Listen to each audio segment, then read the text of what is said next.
चाहेंगे जो CCS pension 1972 है उस स्टेट में जो गवर्नमेंट है, गवर्नमेंट के साथ 1974 में लागू हो गया था। गवर्नमेंट में सीसीएस पेंशन 1972 लागू 74 में हुआ और स्टेट जो बिजली बोर्ड है वहाँ भी गवर्नमेंट के साथ साथ सीसीएस पेंशन लागू हुआ। जितने कर भी इसमें संशोधन हुए हैं, जो भी अमेंडमेंट हुए, सभी अमेंडमेंट को बिजली बोर्ड में लागू किया गया।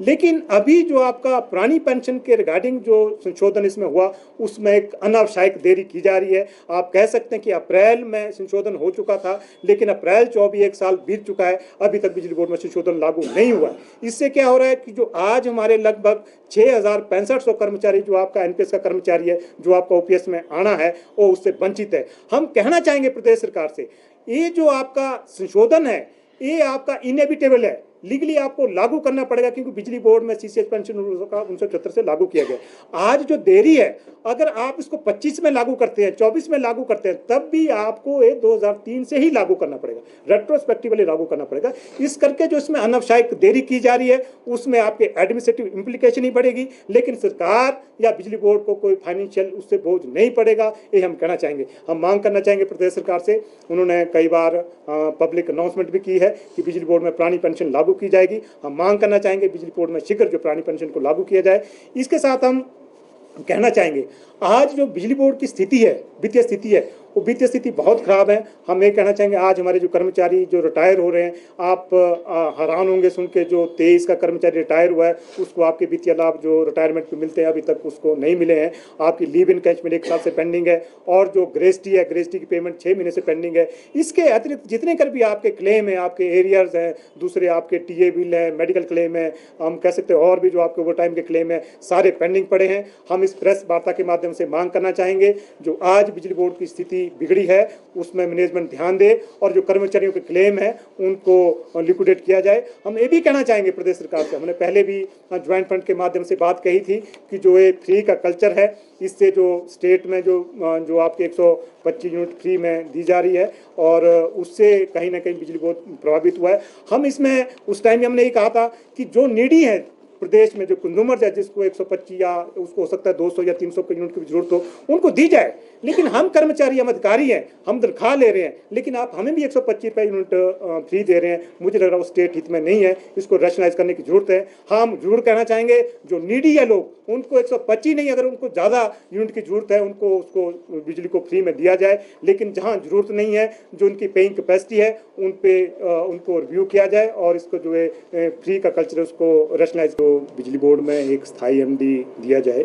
आप देख रहे होंगे पिछले लगभग 1 साल से, हम कह सकते हैं 14 अप्रैल 2023 से बिजली बोर्ड को अस्थायी रूप से चलाया जा रहा है।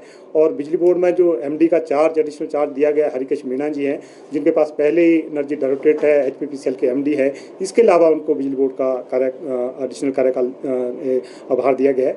हम इसमें कहना चाहेंगे कि बिजली बोर्ड एक बहुत बड़ी संस्था है, इसको इतने लंबे समय के लिए हडॉकिज्म पे नहीं चलाया सकता, क्योंकि आज आप देखेंगे आज बिजली बोर्ड से लगभग 50,000 पेंशनर्स कर्मचारी से जुड़ा है। इसके साथ साथ लगभग 2.5 लाख जो प्रदेश के कंज्यूमर्स हैं वो भी इससे जुड़े हुए, जिनको हम सर्विस दे रहे हैं। अगर यहाँ स्थायी मैनेजमेंट नहीं होगा तो स्वाभाविक है इससे या कर्मचारियों पेंशन के साथ साथ आपके प्रदेश के कंज्यूमर भी प्रभावित होंगे। तो आज हमारा जो पहला रेजोल्यूशन बैठक में पारित किया गया उसमें यह था कि हरिकेश मीणा को तुरंत बिजली बोर्ड से हटाया जाए, क्योंकि हमने पहले भी इन पे एलिगेट किया था कि इनकी जो वर्किंग है, इनकी वर्किंग बिजली बोर्ड के प्रति ठीक नहीं है। आज आप देख रहे होंगे जो एनर्जी डायरेक्टरेट है और आपका एचपीपीसीएल है और बिजली बोर्ड है, तीनों एंटिटीज़ के आपसी इंटरेस्ट क्लैश है और तीनों एंटिटीज़ का एक एमडी नहीं हो सकता है, लीगली भी नहीं हो सकता है। और आज आप देख रहे होंगे कि हरिकेश मीणा जी भले एडिशनल चार्ज पे बिजली बोर्ड के एमडी हैं, लेकिन वो काम आपके डायरेक्टर ऑफ एनर्जी और एचपीपीसीएल कर रहे हैं। आज जो हम कह रहे हैं, आज हम प्रेस वार्ता के माध्यम से कहना चाहेंगे, आज हमने मुख्यमंत्री को एक डिटेल मेमोरेंडम हरिकेश मीणा जी के बारे में दिया गया है और इस पे जितने कर भी जो इनका कार्यकलाप रहा है और बिजली बोर्ड के लिए जितना का नुकसान बिजली बोर्ड को पहुंचाया है, वो हम इस मेमोरेंडम के माध्यम से माननीय मुख्यमंत्री को भेज रहे हैं और उनसे आग्रह कर रहे हैं कि बिजली बोर्ड को एक स्थायी एमडी दिया जाए और हरिकेश मीणा को बिजली बोर्ड से तुरंत हटाया जाए। इसमें हमारा मोटे तौर पे हम कहना चाहेंगे कि आज जो बिजली बोर्ड के जो आपका ओल प्रोजेक्ट है, इन्होंने आते ही ओल प्रोजेक्ट में एक देरी किया, क्योंकि पहले इसको बिजली बोर्ड से छीनने की कोशिश की, जिसे 3 महीने का देरी हुआ।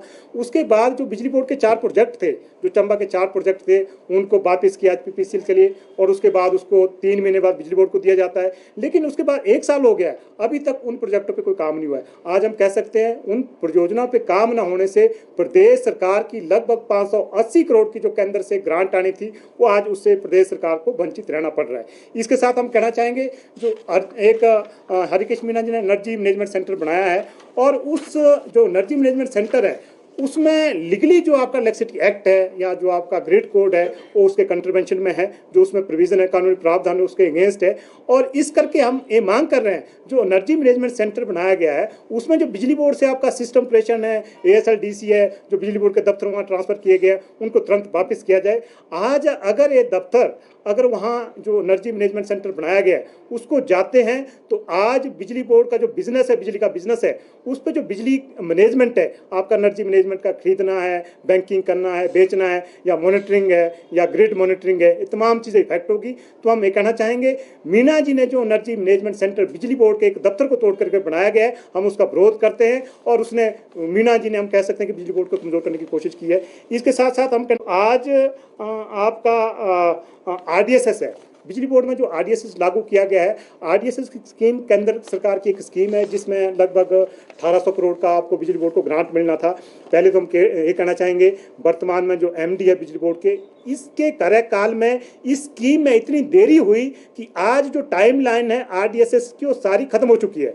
आज जो इसमें जो काम आपने स्मार्ट मीटरिंग का किया हो या आपका दूसरा सिस्टम इंप्रूवमेंट का हो, इसमें जो भी आप काम आगे करेंगे ये सारा जो ग्रांट आपका लोन में कन्वर्ट होगा, जिससे प्रदेश के जो आपका बिजली बोर्ड है और प्रदेश के कंज्यूमर्स है उनके ऊपर इसका अतिरिक्त बोझ बढ़ेगा। ये भी एक सबसे बड़ा जो एक लैप्सिस रहा है वर्तमान एमडी का हम एलिगेट करना चाहेंगे। इसके साथ साथ हम कहना चाहेंगे जो बिजली बोर्ड में आपके लगभग 2100 पोस्टें अप्रूव की थी मई 23 में, जो वर्तमान एमडी है इन्होंने जानबूझ के इन पोस्टों को नहीं भरा। आज नीचे बिजली बोर्ड में इतनी शॉर्टेज ऑफ स्टाफ है, आपके एक्सीडेंट हो रहे हैं, पिछले 5-6 दिनों में हमारे 5 साथी शहीद हुए हैं। तो आज बिजली बोर्ड में एक रिक्रूटमेंट की जरूरत है। हम ये भी मांग कर